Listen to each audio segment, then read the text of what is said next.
నమస్తే ఫ్రెండ్స్. ఈ గ్రీన్ఫుల్గా ఉన్నటువంటి వరి పంట అన్నదాత రైతన్న తయారు చేసినటువంటి పంట ఇది.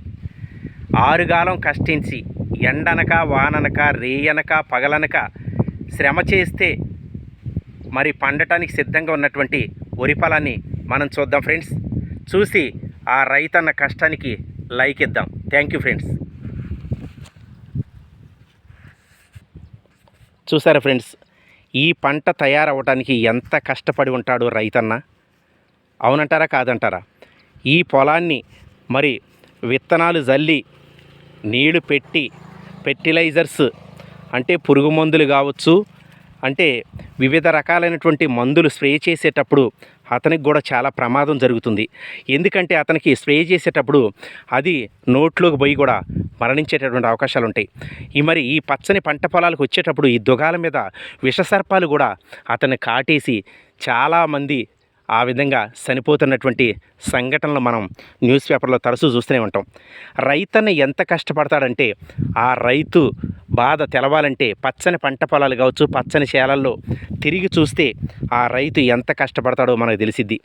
ఈ రైతు నేస్తాలు ఈ పంట పొలాలు రైతు అంటే ఇష్టపడతాయి. ఎందుకంటే అతను ఈ అవని తల్లిని నమ్ముకొని భూమిని సేద్యం చేస్తూ పంటను పండిస్తాడు కాబట్టి, తను తింటూ 10 మందికి అన్నం పెడతాడు కాబట్టి అందుకని అన్నదాత రైతన్న అన్నారు. చూశారు ఫ్రెండ్స్, ఈ పట్టు తివాసి పచ్చని పట్టు తివాసి పరిచినట్లుగా ఉన్నటువంటి ఈ పంట పొలాలు వెనక మరి అకుంఠితమైనటువంటి శ్రమ దాగి ఉంది.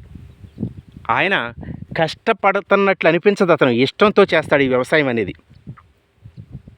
అందుకని ఫ్రెండ్స్, ఈ యొక్క వరి తయారైన తర్వాత దేశ విదేశాలకు కూడా ఈ పంటని మరి ఆయన పంపిస్తాడు, అందరి ఆకలిని తీరుస్తాడు మన అన్నదాత ప్రియమైన రైతన్న. కాబట్టి అన్నదాత రైతన్నని ఎప్పుడు సుభిక్షంగా ఉండాలని మనస్ఫూర్తిగా కోరుకుందాం ఫ్రెండ్స్. ఎందుకంటే మరి దేశం రక్షణగా ఉండాలంటే, శాంతిగా జీవించాలంటే అందరూ జవాన్లు అవసరం. అలానే అందరూ సమృద్ధిగా అన్నం తినాలంటే అన్నదాత రైతన్న కూడా అవసరమే. దేశానికి 2 కళ్ళు లాంటి వాళ్ళు జవాన్లు, రైతన్నలు.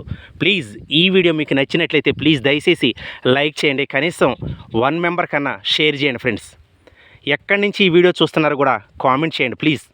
Thank you so much friends. ధన్యవాదాలు మీ అందరికీ.